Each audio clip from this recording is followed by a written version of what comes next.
যদি পাপ হয়ে যায় হতাশ হবেন না, পাপ হয়ে গেছে হতাশ হবেন না, ওযু করবেন, জায়নামাজে দাঁড়াবেন, 2 রাকাত নামাজ পড়বেন, ওই পাপের কথা আল্লাহকে বলে ক্ষমা চাইবেন, ইনশাআল্লাহ আল্লাহ পাক আপনার গুনাহকে নেকি দিয়ে পরিবর্তন করে দেবেন ইনশাআল্লাহ। যতবার পাপ হবে ততবার নামাজে দাঁড়াবেন, ততবার ওযু করবেন, ততবার 2 রাকাত নামাজ পড়বেন এবং আল্লাহর কাছে ক্ষমা চাইবেন, ইনশাআল্লাহ আল্লাহ মাফ করে দেবেন। শয়তান আপনাকে হতাশ করতে যাবে, ফ্রাস্ট্রেট করতে যাবে, আরে তুমি অন্যায় করেছো, এত বড় বড় পাপ করেছো, তুমি পর্নোগ্রাফি দেখো, তুমি মেয়ের সাথে জেনা করেছো, তুমি মদ খাও, তুমি এই করো, তুমি কিভাবে আল্লাহর সামনে দাঁড়াবে, কোন মুখ নিয়ে দাঁড়াবে? এগুলো শয়তানের ওয়াসওয়াসা। কার ওয়াসওয়াসা? আল্লাহ পাক ক্ষমা করতে করতে ক্লান্ত হবেন না, আপনি ক্ষমা চাইতে চাইতে ক্লান্ত হয়ে যাবেন ইনশাআল্লাহ। আল্লাহ পাক এমন গফুর রহিম। এক ব্যক্তি 99টা খুন করেছে, কয়টা? 99টা খুন করে এক আলেমের কাছে গিয়ে বলেছে যে আমার কি তওবা হবে? সে বলেছে না, তওবা হবে না। সে বলেছে কি তওবা হবে না। সে আলেম ছিল না, সে আবেদ ছিল। আবেদ মানে ইবাদত করতে বেশি বেশি, খুব বেশি জ্ঞান ছিল না। আমাদের মতো আমরা কিন্তু ইবাদত বেশি করি, জ্ঞান খুব কম। তো সে ছিল আবেদ, সে বলেছে না তওবা হবে না। তো ও বেটারেও কোপ দিয়ে 100টা খুন করে ফেলেছে, 100 ফিলাপ। এবার সে চিন্তা করছে যে আমি কি করব? আরেকজন আলেমের কাছে গিয়ে বলছে আমি 100টা খুন করেছি, তওবা হবে?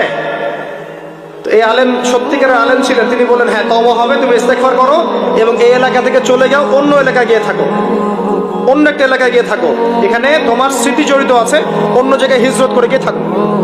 তো সে ব্যক্তি চলে গেল, যাওয়ার পথে তার মৃত্যু হয়ে গেছে।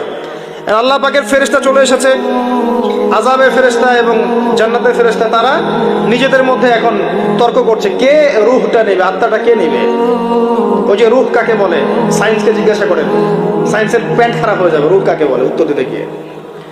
এখন আল্লাহ পাক এই বান্দাকে মাফ করতে চাচ্ছেন, তিনি কি করলেন? আল্লাহ পাক কৌশল করলেন। তিনি বললেন জমিনটা মেপে দেখো, ফেরেশতারা তোমরা জমিন মেপে দেখো, সে যেখান থেকে বের হয়েছে সেখানকার দূরত্ব বেশি না যেখানে যাচ্ছিল ওখানকার দূরত্ব বেশি। এবং আল্লাহ পাক জমিনকে আদেশ করলেন এই জমিন তুমি লম্বা হয়ে যাও। জমিন আল্লাহর আদেশ শোনে না? এই পাহাড় আল্লাহর আদেশ শোনে না? শোনে। পাহাড়ে যা হচ্ছে, আল্লাহ রাব্বুল আলামিনের গজব চলে আসলে এই পাহাড় দেখবেন মানুষের উপর গজব ফেলবে ইনশাআল্লাহ তাআলা। সমুদ্রের কিনারে যা হচ্ছে আমরা দেখে আসলাম যে নগ্নতা অশ্লীলতা চলছে, যখন আল্লাহ পাকের গজব আসবে দেখবেন সমুদ্র ভাসিয়ে দিবে সবাইকে, দেখে নিন ইনশাআল্লাহ। আল্লাহর আদেশ যখন চলে আসবে প্রকৃতি আল্লাহর কথা শুনবে। জমিনকে আল্লাহ বললেন লম্বা হয়ে যাও, জমিন লম্বা হয়ে গেল। এবার ফেরেশতারা মেপে দেখলো সে যেখানে যাচ্ছিল ওর পরিমাণটা বেশি। আল্লাহ পাক বললেন ওকে মাফ করে দাও, ওকে মাফ করে দাও। 100 খুন করেছে, কত খুন?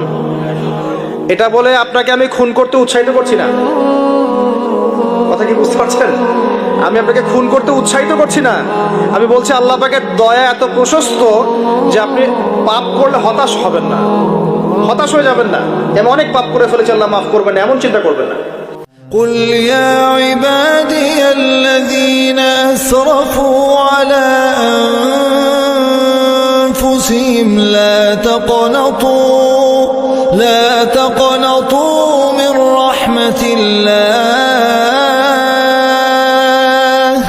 لا تقنطوا من رحمة الله، إن الله يغفر الذنوب جميعا إنه هو الغفور